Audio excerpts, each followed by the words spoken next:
Water flows at a rate of 0.18 cubic meter per second through a horizontal pipe with a diameter of 200 millimeters. Two mercury gauges, A and B, located 150 meters apart, indicate a difference in head of 1.96 meters. Determine the friction factor for the pipe. So horizontal pipe at yung mga gauges natin, length between them is 150 meters. So there's a discharge here, Q.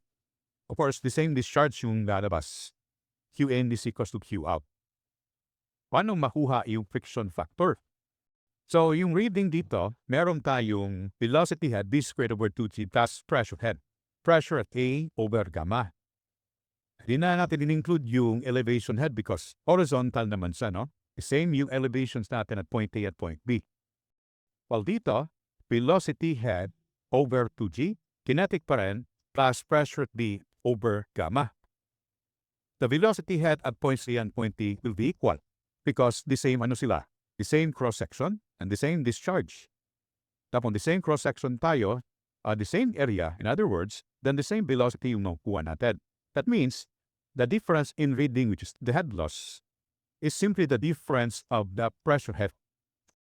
Difference of pressure head na tayo. So, ito yung givens natin. Cube, diameter is 200, the length is 150 meters. But take note, yung nag-flow dito is water. Yung binigay na difference in reading is in terms of mercury. So, tawagin natin sang HL of mercury, HT. The difference in reading is actually the head loss. With the same velocity, pwede na nga matanggal. Yung head loss natin is PA over gamma minus PB over gamma in terms of mercury. The difference in reading in terms of mercury is 1.96. Tawagin ko na lang yung delta P, change in pressure. The unit weight of mercury is specific gravity 13.6. Ito, we need to familiarize that one, times gamma of water. So gagawin natin is ito yung magiging head loss in terms of water. Yan yung gagamitin. Again, itong term na yan, delta P over gamma water, that is the head loss in terms of water. So water kasi yung nag-flow dyan, but the reading in terms of mercury. I-cross-multiply natin yan dito. So you have 1.96 times 13.6. Ito yung head loss na gagamitin natin. And using the Darcy-Weisbach formula, head loss in terms of water, unknown si friction factor, yung L is 150, discharge is 0.18, diameter in meters consistent lang sa unit, you have here 0.01. Next problem. A water jet with a diameter of 25 millimeters and a velocity of 8 meters per second strikes a flat plate moving in the same direction at a speed of 3 meters per second. Determine the force exerted by the jet on the plate. Let's say ito yung ating nozzle.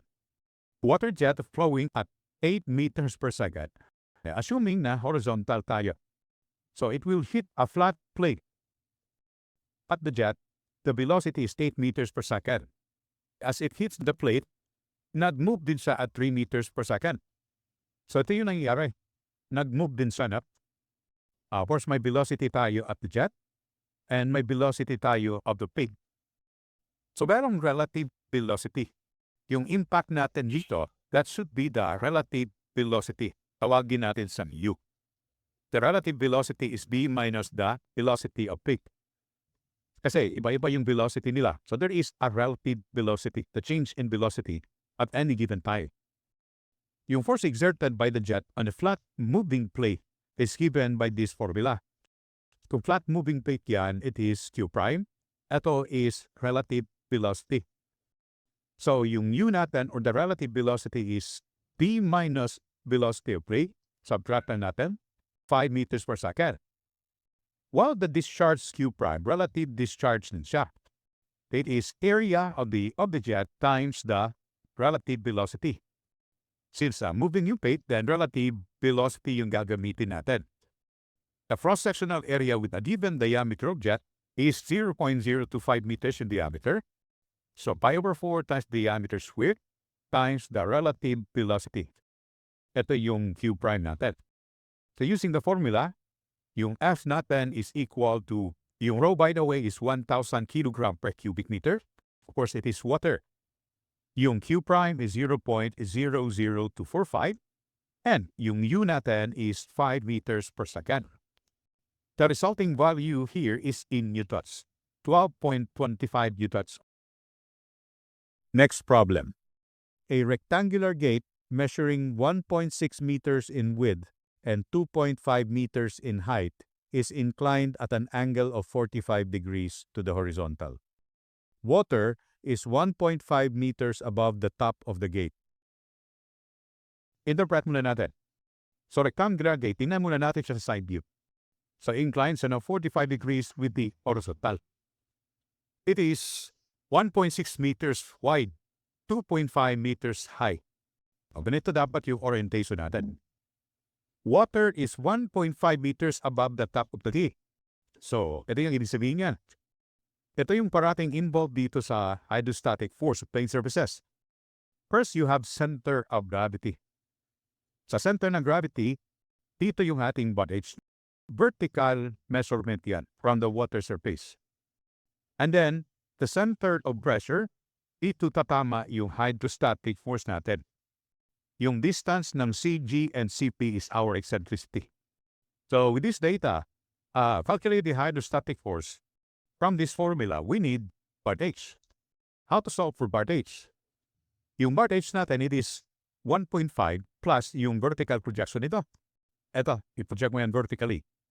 To do that, this one is half of 2.5. That is equivalent to 1.25.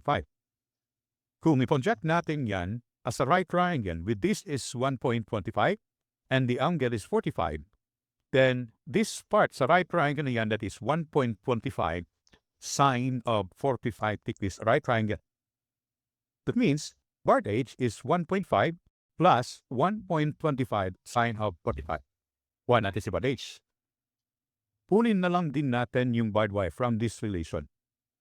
Parating dito yung relation ng part H and part Y. Ito yung part Y. Distance along the plane. Ito naman yung part H. Now, using this right triangle, para ma-relate yung part H and part Y, sine 45 equals to opposite over hypotenuse, or yung hypotenuse is part H over sine of angle. So 3.371. Pugreto na. Gamma water, part H is 2.34, and yung area is 1.6 by 2.5. 93.55 kilonewtons. Next, evaluate the location in meters on the center pressure from the top of the gate. So ito yan. Itong distance from the top of the gate to the center of pressure. So it is 1.25 plus the eccentricity. Dadaan tayo sa eccentricity. Inertia over area part Y. Inertia is inertia this time ng rectangle. So that is BH cubed over 12. So 1.6 times 2.5 cube over 12. Area ng rectangle 1.6 times 2.5 and part Y is 3.371. So you have 0.155 meters. The value of Z, you have 1.25 plus the eccentricity. The eccentricity is here. So the answer is 1.405 meters. Alright, pangatlong tanong. If the gate is hinged at top, what force normal to the gate is needed at the bottom to open the gate? Neglect the weight of the gate. So ito yung mangyari. One side is the water. Lalagyan natin ng hinge daw dito. Ano yung force P normal to the gate perpendicular sa gate para ma-open it? Obviously, by condition of it preview. Pag bumoment tayo sa hinge, positive counterclockwise, 93.55 times C, P times 2.5 meters, minus P times 2.5.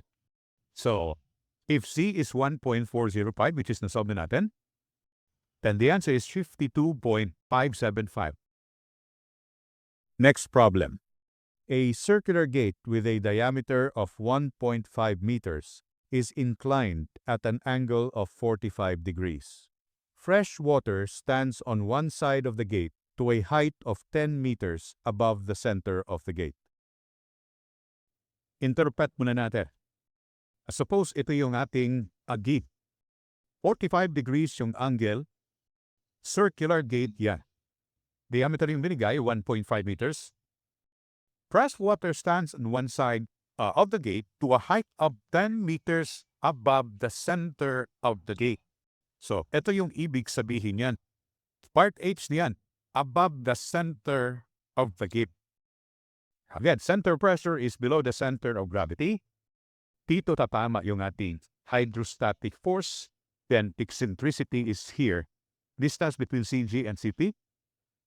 Locate the point of action of the total force from the bottom of the plate. Ito yung hinahanap dyan. Distance from the bottom to the center of pressure. Tawagin siyang Z.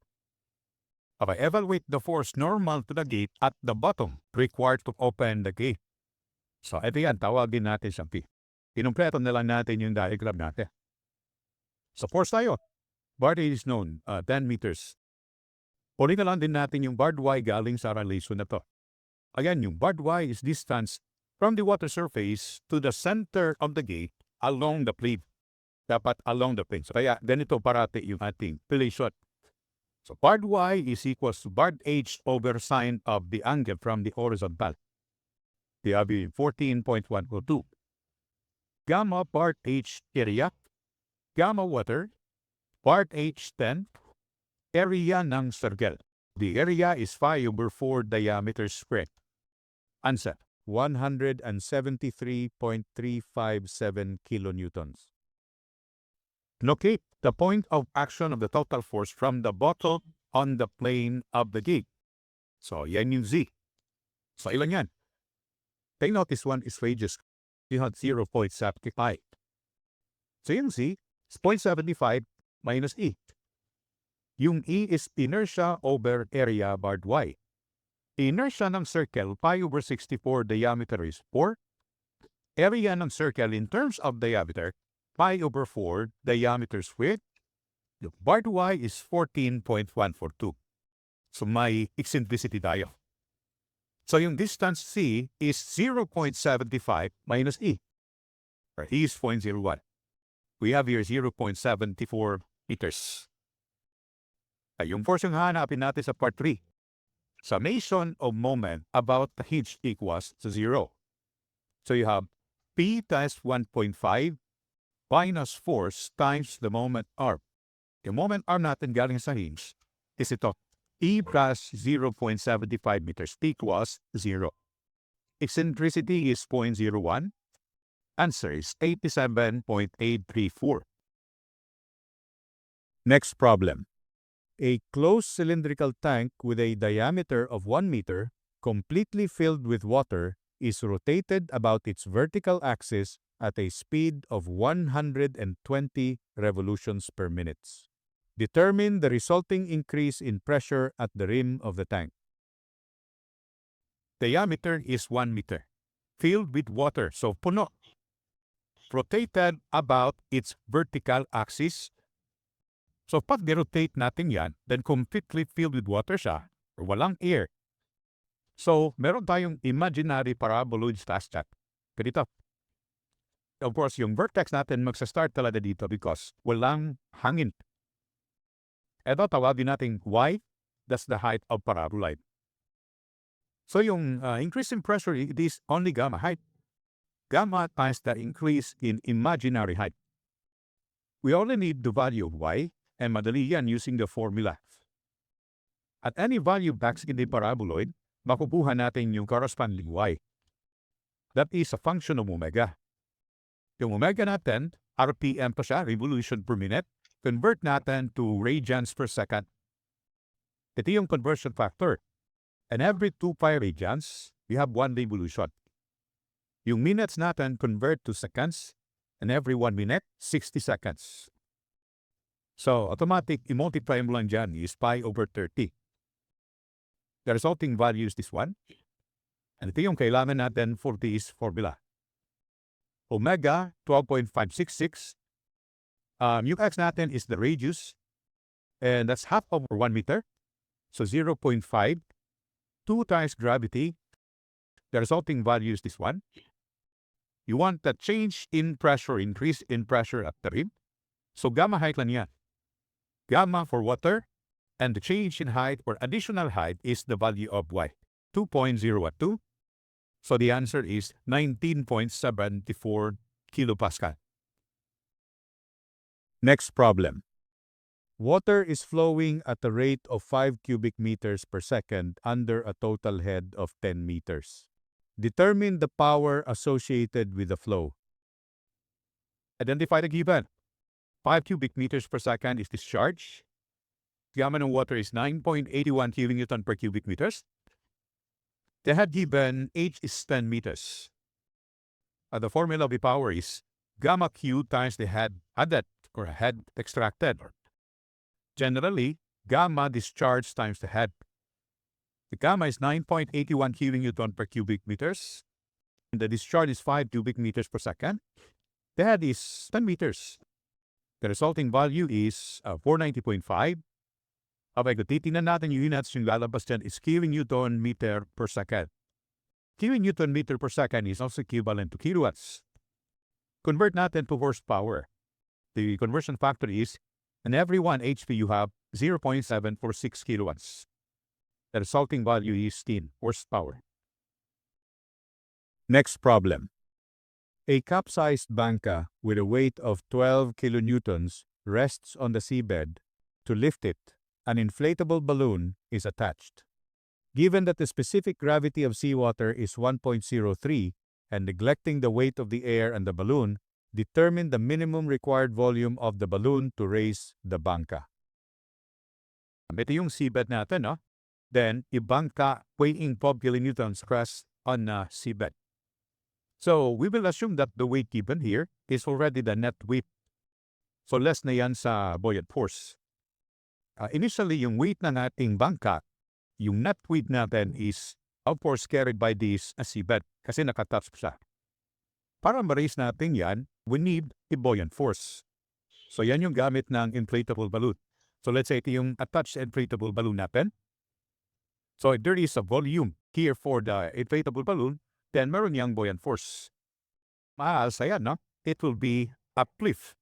So, at that instant, na-uplift na natin siya, yung net weight of the banca will be carried by the buoyant force na. Hindi na siya magkakaroon ng contact dito. Wala siyang sinabi na volume of the banca. So, we will assume it is the net weight. So, we can just say that the net weight equal to the buoyant force. Yung hinahanap natin dito is the minimum volume of the balloon. We will just equate these two. Yung volume natin is dito natin siya makuha sa ating buoyant force. Kasi we know that buoyant force is gamma of the liquid times the volume of the balloon. So, yung weight na gagamitin natin, again, assuming net weight, 12 kilonewtons, then equal to gamma of seawater, so 1.03 specific gravity, times the gamma of the fresh water. So, this gives us the gamma of the seawater, times the volume of the balloon, which is a node. So, kuha natin dito yung volume. 1.188 cubic meters.